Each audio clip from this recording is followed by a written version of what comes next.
Assalamu alaykum, hürmetli televizor görgüçüler. Yaxşımsızlar? Yaxşımsızlar. Dünya Uğur Qurultayı Tor televiziyasining kunlik xabarlar programmasiga hammanglar xush kelibsizlar. Men riyosatchi Iftixor Abdurashid. Men riyosatchi Zumratay Erkin. Bugun seyşembe. Hürmetli ko'rmanlar, tövende diqqatinglar kunlik xabarlar programmamizning tafsiloti bo'lsin. Davlatlik ommaviy radioning 24-iyuldagi xabarda aytilishicha, Xalqaro Olimpik komiteti shu kuni Amerika taraf o'tirib qo'ygan Xitoy tanarkatchilarining Olimpik musobaqasida ruhlantirish to'g'risida ishiltish qilmishini tekshirish haqidagi talabini rad qilgan. Shuningdek, Amerika iltimos qilgan Salt Lake shahrining 2034-yillik qishliq Olimpik musobaqasiga sohibxonlik qilish iltimosini bekor qilganligini pesh qilgan. Xabarda aytilishicha, 2021 yili Tokioda o'tkazilgan yozliq Olimpik musobaqasida Xitoy suzish komandasidagi 23 nafar mayirning musobaqadan ilgari ruhlantirish to'g'risida avvalganligi ma'lum bo'lgan. Shu tanarkatchilardan 11 nafarining 26-iyul Parijda boshlangan Olimpik musobaqasiga qatnashishi ma'lum bo'lgandan keyin Amerika Davlat Majlisi, Amerika Adliya ministrligi qatorliqlar xalqaro ruhlantirish to'g'risida qarshi turish komiteti orqali bu qilmishni tekshirishni keskin talab qilgan. Ammo Xalqaro Olimpik komiteti buni odamning beshini og'irtadigan hamda zodil qabul qilishga bo'lmaydigan talab degan. Ammo Amerika ruhlantirish to'g'risida qarshi turish idorasining boshlig'i Travis Tegart buni tanqidlab, Xalqaro Olimpik komitetining Xitoy tanarkatchilariga bog'lanishliq mushundaq bir yo'lliq talabga javob berishini rad qilishi hamda buni Salt Lake shahrining iltimosiga chetib tahdid silishi odamni yergandirdi degan. Ma'lum bo'lishicha, shu vaqtda Xalqaro ruhlantirish to'g'risida qarshi turish komiteti Xitoy tanarkatchilarining dori yeyish haqidagi tekshirish natijasini jamoatdan maxfiy tutgan bo'lsa-mu, 2024-yili atiyozda muxbirlar buni pash qilib o'tgan. Ammo shuningdan keyin ular ayni vaqtda Xitoy tanarkatchilari ruhlantirish to'g'risida yemagan musibat xarakterlik tekshirish natijasi faqat tasodifiy bo'lganishdan kelib chiqqan deb turib olgan. Navbatda bu hol Xitoy hukumatining xalqaro jamiyatni monopol qilish urinishlarining yana bir misoli deb qaralmoqda. Amerika Tashqi ishlar ministri Antony Blinken 27-iyul kuni Sharqi Janubiy Osiyo ellari ittifoqining Laosda ochilgan ministrlar yig'iniga qatnashgan mezgilda Xitoy Tashqi ishlar ministri Wang Yi bilan ko'rishgan.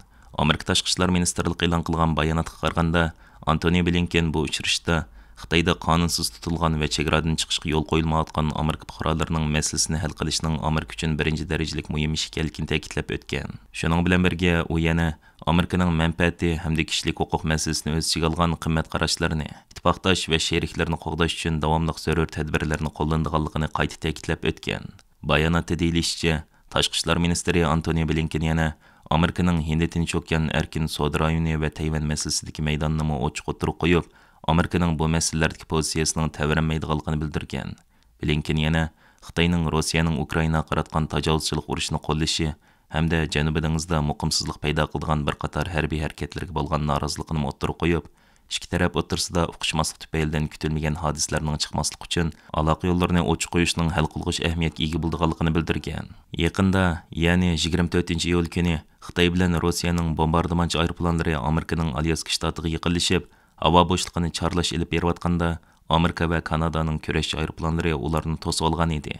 Bu chorlash Xitoy Rossiya hamkorligining kuchayayotganligini ko'rsatish bilan birga Amerika boshchiligidagi harbiy ittifoqqa tahdid deb qaralgan va jiddiy diqqat qo'zg'agan edi. Shimoliy Amerika havo mudofaa qo'mondonlik shtabining aytishicha, Amerika davlat mudofaa ministri Lloyd Austin payshanba kuni bu vaqtda inkas qaytirib, Rossiya bilan Xitoyning bombardimonchi aeroplani tunji qitim Alyaska dengiz qirg'og'idagi xalqaro havo bo'shligida uchganligini, bu harakatning Xitoy-Rossiya harbiy hamkorligining yangi alomati ekanligini va buningdan andish qilayotganligini bildirgan edi. Amerika Tashqi ishlar ministri Antony Blinken 28-iyul yakshanba kuni Yaponiyada to'rt taraf xavfsizlik dialogiga a'zo davlatlarning ministrlari bilan uchrashgan.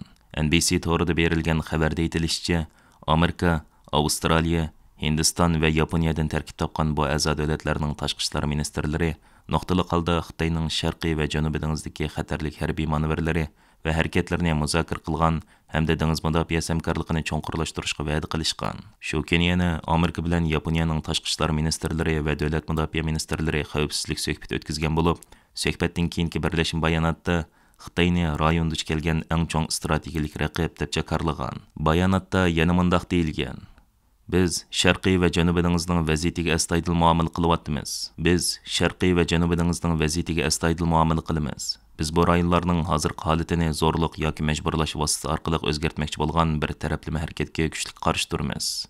Wall Street jurnalining bu vaqtdagi xabardan ma'lum bo'lishicha, Amerika bilan Yaponiyada yangi bir harbiy qo'mondonlik markazi qurib, bexatarlik aloqasini kuchaytirish haqida kelishgan. Bu qo'mondonlik markazi Yaponiya taraf bilan harbiy harakatni moslashtirish, birlashma manevrini planlash, agar urush portlagan taqdirda davlatni qo'g'dashdek mas'uliyatlarni ustiga oldi ekan. Hürmetli görürmenler, tövende diktimlarga kündeli haberler programımızdan tafsilatını sunduk. Keyin qitimliq sonimizgacha ko'rishgacha aman bo'lgaysizlar. Stansimizning YouTube kanaliga a'zo bo'lishni unutmang. Xayr xo'sh.